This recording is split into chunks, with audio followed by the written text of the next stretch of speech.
Hey guys, Dark Desert Highway here, and today we're going to read the Bible. I wanted to go to Deuteronomy and find Moses and his final speech to the Hebrew nation before they crossed over the Jordan to occupy the Promised Land, which had not yet been seized, because other people occupied this land, which was one of the problems before when the spies went across the land to go seek it out, and they saw giants, and they came back and gave a disheartening report to the Israelites or the Hebrew nation, and they rebelled against the Lord and decided that the enemy was too great for them. Then the Lord said, you know what? I'm not going to do it. And they said, well, we're here, so we might as well take the land. The Lord said, don't do it. I'm not going to be with you. They went in. They got destroyed. And then they wandered for 40 years in the desert. So here it is. They've come from their state of wandering, and all of the generation of the rebellious Hebrews in that first attempt for the Lord to lead them into the Promised Land failed.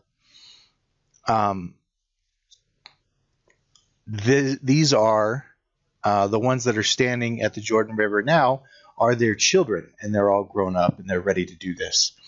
And Moses had gotten into a situation where he was commanded to do something very specific, and he struck a rock when he was supposed to speak to a rock. So his punishment for that was that he was not going to go into the Promised Land with all of the people, but the Lord did lead him to the top of the mountain so that he could see all of the Promised Land, but he couldn't go over. So let's look at Moses' final speech in Deuteronomy chapter 29, verse 1. Actually, the speech goes on before chapter 29, but we're going to start right here. These are the words of the covenant that the Lord commanded Moses to make with the Israelites in the land of Moab, in addition to the covenant that he had made with them at Horeb. Moses summoned all Israel and said to them, "You have seen with your own eyes everything the Lord did in Egypt to Pharaoh, to all his officials, and to his entire land. You saw with your own eyes the great trials and those great signs and wonders. Yet to this day the Lord has not given you a mind to understand, eyes to see, or ears to hear. I led you 40 years in the wilderness. Your clothes and the sandals on your feet did not wear out. You did not eat food or drink wine or beer, so that you might know that I am the Lord your God. When you reached this place, King Sihon of Heshbon and King Og of Bashan came out against us in battle, but we defeated them. We took their land and gave it as an inheritance to the Reubenites, the Gadites, and half the tribe of Manasseh.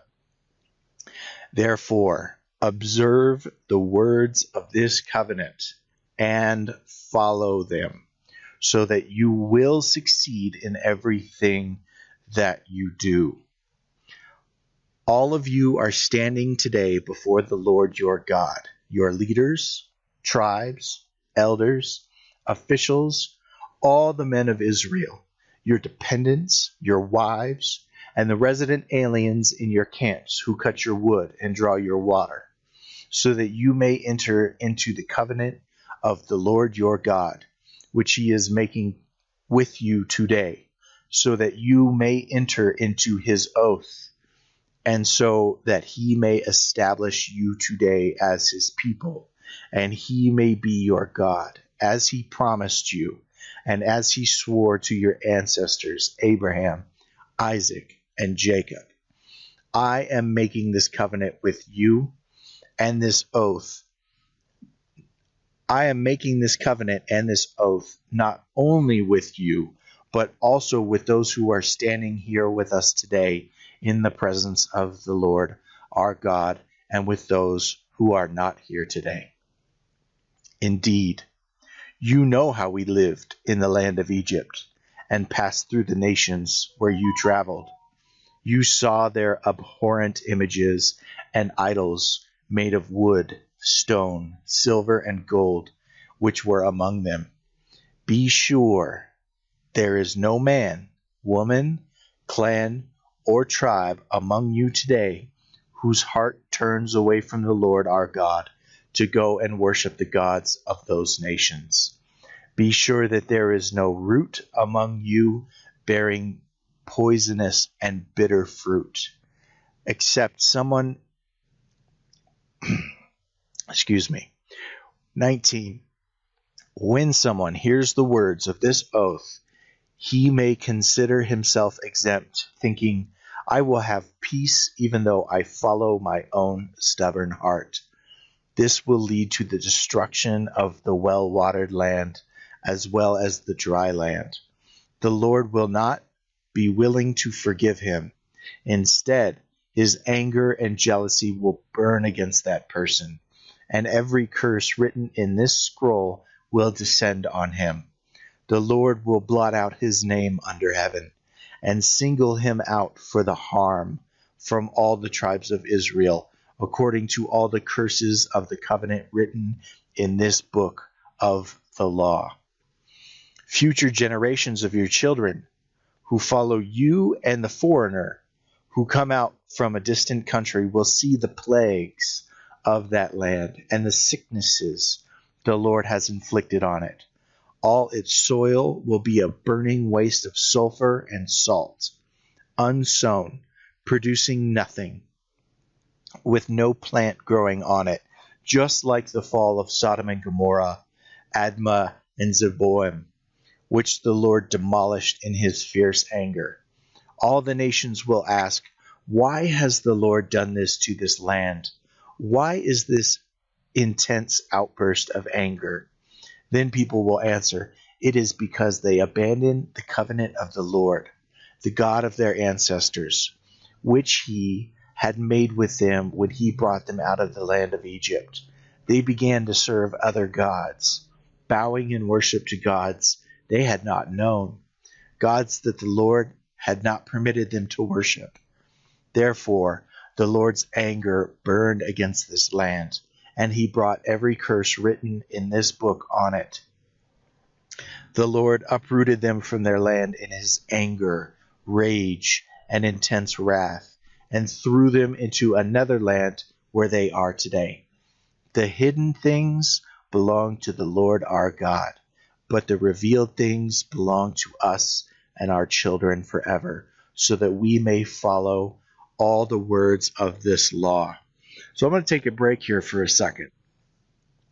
There's been something that I've been thinking about lately, and it's an impossible thing to separate yourself from the spiritual laws that are in place that the Lord has set. You may not have knowledge of the Lord, but that doesn't mean that he has not set his ways. There are very specific paths of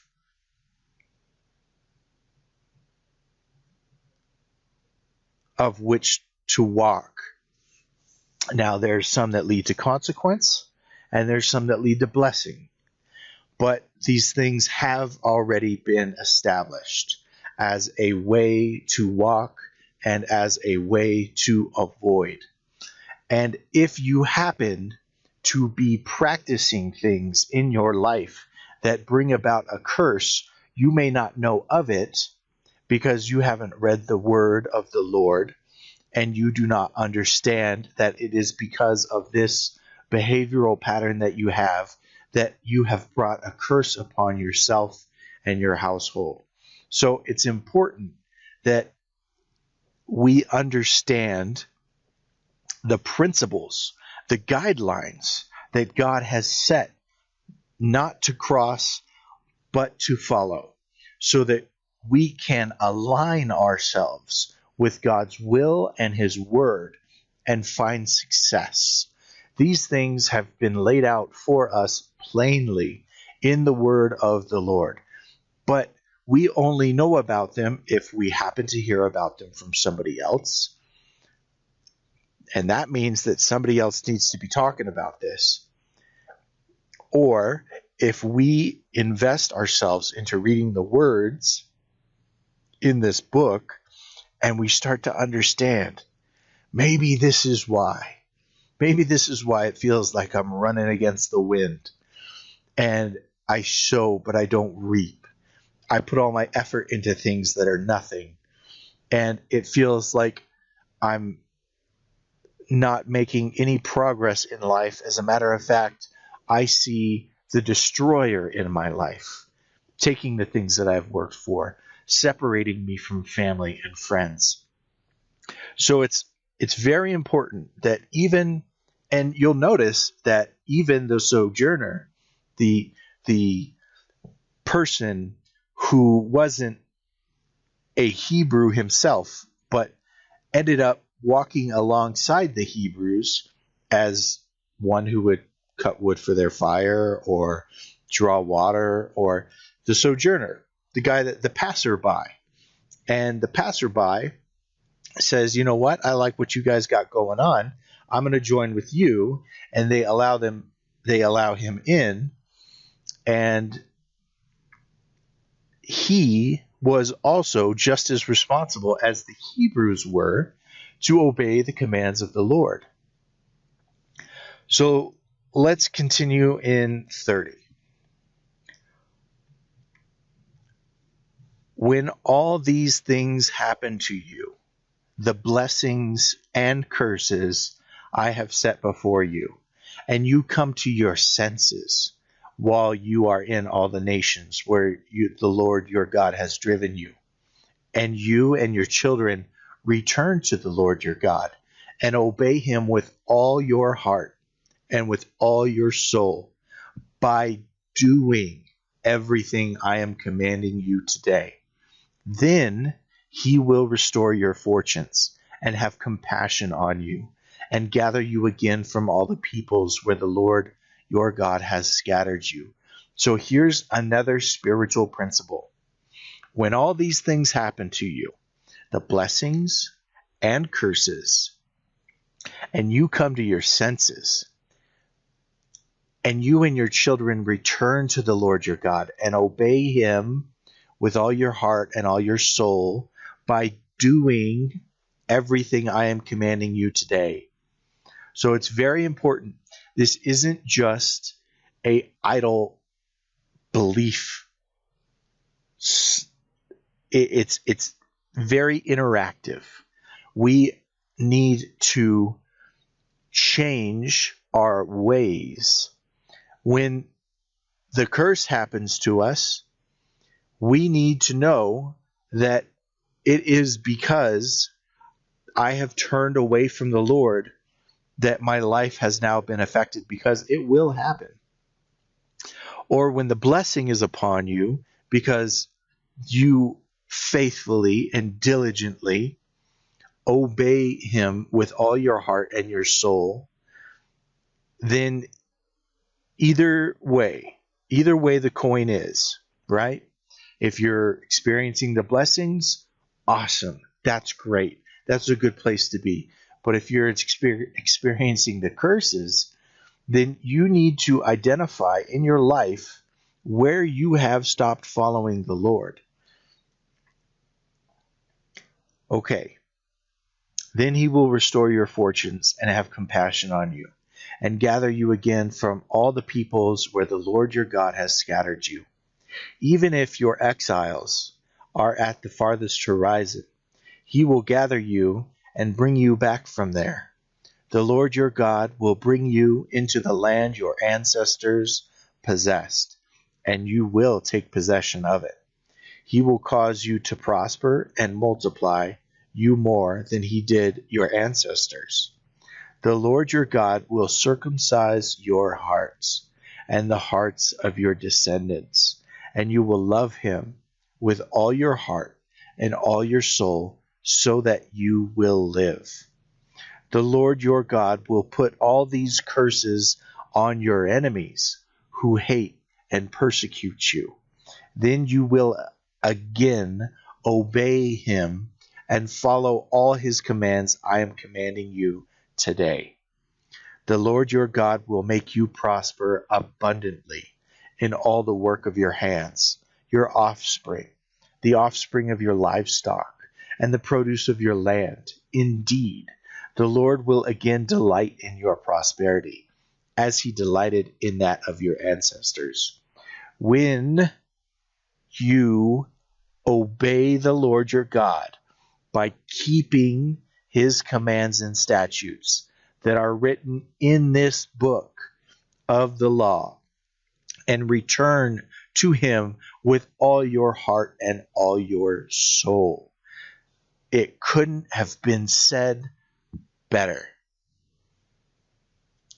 When you obey the Lord your God by keeping his commands and statutes that are written in this book of the law, and return to him with all your heart and all your soul. This command that I give you today is certainly not too difficult or beyond your reach. It is not in the heaven, so that you have to ask, who will go up to heaven, get it for us, and proclaim it to us, so that we may follow it. And it is not across the sea, so that you have to ask, who will cross the sea and get it for us and proclaim it to us, so that we may follow it. But the message is very near to you, in your mouth and in your heart, so that you may follow it. See, today I have set before you life and prosperity, death and adversity. For I am commanding you today to love the Lord your God, to walk in his ways, and to keep his commandments, statutes, ordinances, so that you may live and multiply, and the Lord your God may bless you in the land you are entering to possess. But if your heart turns away, and you do not listen, and you are led astray to bow and worship to other gods and serve them, I tell you today that you will certainly perish and will not prolong your days in the land you are entering to possess across the Jordan. I call heaven and earth as a witness against you today, that I have set before you life and death, blessing and curse. Choose life, so that you and your descendants may live. Love the Lord your God, obey him, and remain faithful to him, for he is your life, and he will prolong your days as you live in the land the Lord swore to give to your ancestors, Abraham, Isaac, and Jacob. It's so well said that I don't even need to say anything about it. Listen to the way that the word is speaking to your heart. 31. Then Moses continued to speak these words to all Israel, saying, I am now 120 years old. I can no longer act as your leader. The Lord has told me you will not cross the Jordan. The Lord your God is the one who will cross ahead of you. He will destroy these nations before you, and you will drive them out. Joshua is the one who will cross ahead of you, as the Lord had said. The Lord will deal with them as he did Sihon and Og, the kings of the Amorites, and their land when he destroyed them. The Lord will deliver them over to you, and you must do to them exactly as I have commanded you. Be strong and courageous. Don't be terrified or afraid of them. For the Lord your God is the one who will go with you. He will not leave or abandon you. Moses then summoned Joshua and said to him in the sight of all Israel, Be strong and courageous, for you will go with this people into the land the Lord swore to give to your ancestors. You will enable them to take possession of it. The Lord is the one who will go before you. He will be with you. He will not leave you or abandon you. Do not be afraid or discouraged. Moses wrote down this law and gave it to the priests, the sons of Levi, who carried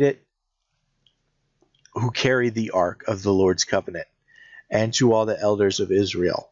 Moses commanded them, at the end of every 7 years, at the appointed time, in the year of debt cancellation, during the festival of shelters, when all Israel assembles in the presence of the Lord your God at the place he chooses, you are to read this law aloud before all Israel.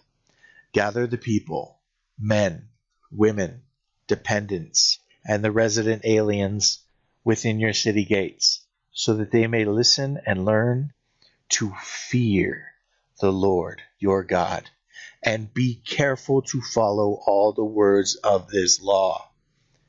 Then their children, who do not know the law, will listen and learn to fear the Lord your God. As long as you live in this land, you are crossing the Jordan to possess. The Lord said to Moses, The time of your death is now approaching. Call Joshua and present yourselves at the tent of meeting so that I may commission him. When Moses and Joshua went and presented themselves at the tent of meeting, the Lord appeared at the tent in a pillar of cloud, and the cloud stood at the entrance to the tent. The Lord said to Moses, You are about to rest with your ancestors, and these people will soon prostitute themselves with foreign gods of the land they are entering. They will abandon me and break the covenant I have made with them. My anger will burn against them on that day. I will abandon them and hide my face from them so that they will become easy prey. Many troubles and afflictions will come to them. On that day they will say, Haven't these troubles come to us because our God is no longer with us? I will certainly hide my face on that day because of all the evil they have done by turning to other gods. Therefore, write down this song for yourselves and teach it to the Israelites. Have them sing it so that this song may be a witness for me against the Israelites. When I bring them into the land which I swore to give to their ancestors, a land flowing with milk and honey, they will eat their fill and prosper. They will turn to other gods and worship them, despising me and breaking my covenant. And when many troubles and afflictions come to them, this song will testify against them, because their descendants will not have forgotten it. For I know what they are prone to do, even before I bring them into this land I swore to give to them. So Moses wrote down the song on that day and taught it to the Israelites. The Lord commissioned Joshua, son of Nun, Be strong and courageous, for you will bring the Israelites into the land I swore to them, and I will be with you. When Moses had finished writing down on a scroll every single word of this law, he commanded the Levites who carried the ark of the Lord's covenant, Take this book of the law and place it beside the ark of the covenant of the Lord your God, so that it may remain there as a witness against you. For I know how rebellious and stiff-necked you are. If you are rebelling against the Lord now, while I am still alive, how much more will you rebel after I am dead? Assemble all your tribal elders and officers before me, so that I may speak these words directly to them. and call heaven and earth as witnesses against them. For I know that after my death you will become completely corrupt and turn from the path I have commanded you. Disaster will come to you in the future, because you will do what is evil in the Lord's sight, angering him with what your hands have made. Then Moses recited aloud every single word of this song to the entire assembly of Israel. Pay attention, heavens, and I will speak. Listen, earth, to the words from my mouth. Let my teaching fall like rain, and my words settle like dew, like gentle rain on new grass and showers on tender plants. For I will proclaim the Lord's name, declare the greatness of our God, the rock. His work is perfect. All his ways are just. A faithful God, without bias, he is righteous and true.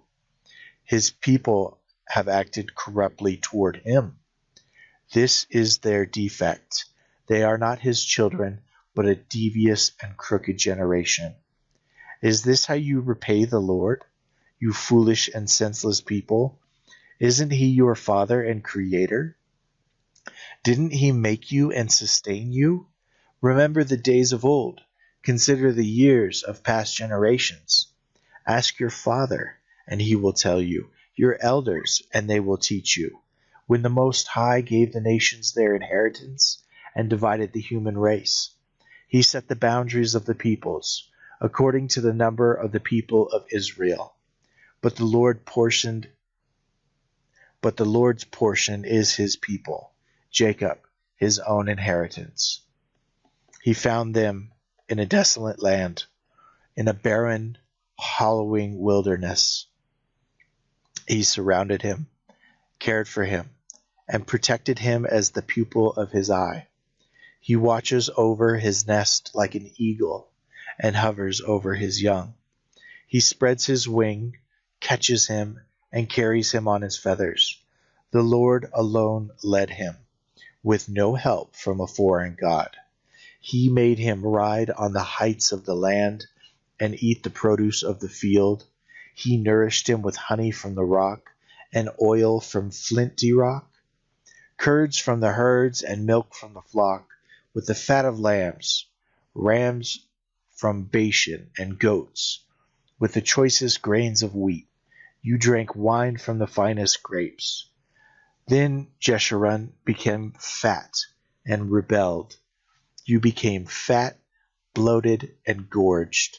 He abandoned the God who made him and scorned the rock of his salvation. They provoked his jealousy with different gods. They enraged him with detestable practices. They sacrificed to demons, not God, to gods they had not known, new gods that had just arrived, which your ancestors did not fear. You ignored the rock who gave you birth. You forgot the God who gave birth to you. When the Lord saw this, he despised them. Angered by his sons and daughters, he said, I will hide my face from them. I will see what will become of them, for they are a perverse generation, unfaithful children.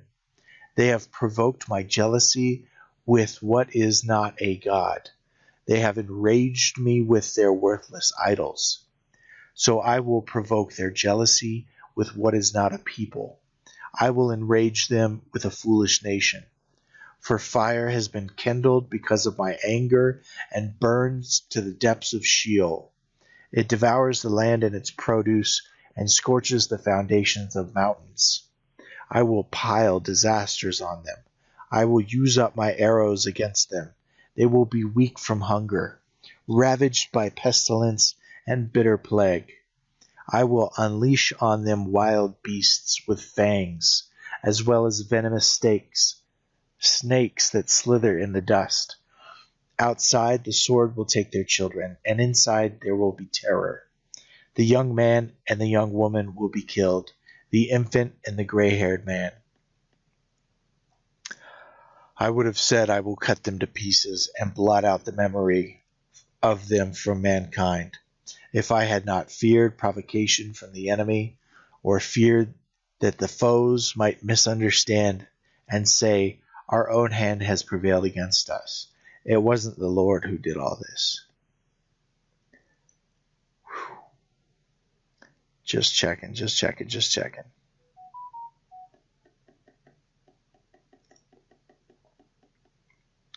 Israel is a nation lacking sense, with no understanding at all. If only they were wise, they would comprehend this. They would have understood their fate. How could one pursue 1,000, or two put 10,000 to flight, unless their rock had sold them, unless the Lord had given them up? But their rock is not like our rock, and even our enemies concede. For their vine is from the vine of Sodom and from the fields of Gomorrah. Their grapes are poisonous, their clusters are bitter, their wine is serpent's venom, the deadly poison of cobras. Is it not stored up with me, sealed up in my vaults? Vengeance belongs to me. I will repay. In time their foot will slip, for their day of disaster is near, and their doom is coming quickly. The Lord will indeed vindicate his people and have compassion on his servants, when he sees that their strength is gone, and no one is left, slave or free. He will say, where are their gods? The rock they found refuge in, who ate the fat of their sacrifices, and drank the wine of their drink offerings. Let them rise up and help you. Let it be a shelter for you. See now that I alone am he, and there is no God but me. I bring death, and I give life. I wound, and I heal. No one can rescue anyone from my power. I raise my hand to heaven and declare, as surely as I live forever, when I sharpen my flashing sword, when my hand takes hold of judgment, I will take vengeance on my adversaries and repay those who hate me. I will make my arrows drunk with blood, while my sword devours the flesh, the blood of the slain and the captives, the heads of enemy leaders. Rejoice, you nations, concerning his people, for he will avenge the blood of his servants. He will take vengeance on his adversaries. He will purify the land and his people.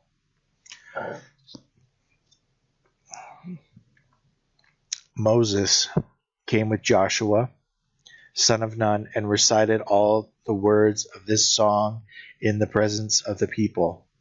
After Moses finished reciting all the words to Israel, he said to them, take to heart all these words I am giving you as a warning today, so that you may command your children to follow all the words of this law carefully.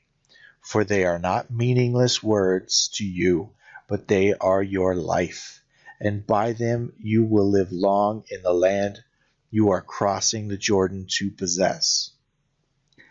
On that same day the Lord spoke to Moses, go up to Mount Nebo in the Abram range in the land of Moab, across from Jericho, and view the land of Canaan I am giving to the Israelites as a possession.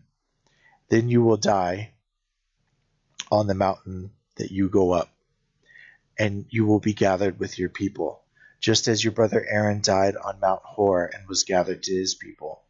For both of you broke faith with me among the Israelites at the waters of Meribeth Kadesh in the wilderness of Zin, by failing to treat me as holy in their presence. Although from a distance you will view the land that I am giving to the Israelites, but you will not go there. And we're going to skip to chapter 34. Then Moses went up from the plains of Moab to Mount Nebo, to the top of Pisgah, which faces Jericho, and the Lord showed him all the land.